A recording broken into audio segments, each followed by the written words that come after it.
I said I was a student of a Sufi Sheikh. And I love him, and I've never hidden the fact, never, that my teacher is a Sufi Sheikh. And I'm proud to have been the student of a Sufi Sheikh. Whosoever is annoyed because of that is free to leave me. Of course, I'm not going to change. I'm proud to be the student of a Sufi Sheikh, Maulana Dr. Muhammad Fadlur Rahman Ansari, rahimahullah. And it is because of the training that I got from him that I am blessed today to do the work that I am doing. The Sufi Sheikh. But why do I no longer declare I'm Sufi? Why? You never hear me saying that. Why? I'll tell you why. I do not want to have to answer for Sufi practices which I cannot defend. No. And secondly, I want to plead with the Sufi that if you have a religious practice, like we have right here in this masjid after the Salatul Maghrib, and we recite all these tazkirat for a long time.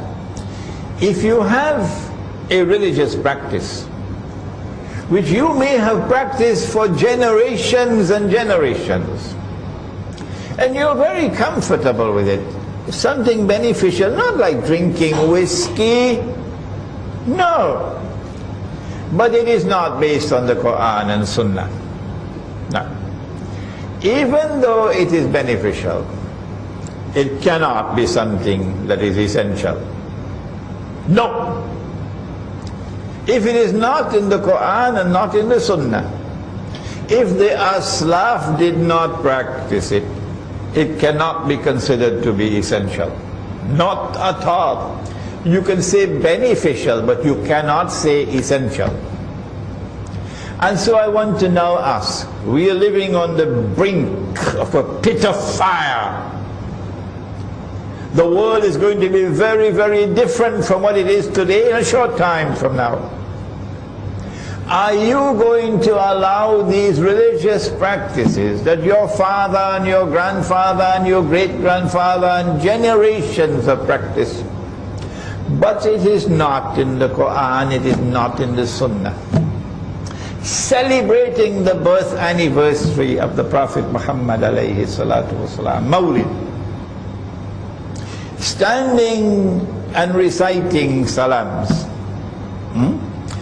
Are you going to allow these religious practices to divide you from your brothers when they are not essential? What is more important? وَاعْتَصِمُوا بِحَبْلِ اللَّهِ جَمِيعًا وَلَا تَفَرَّقُوا.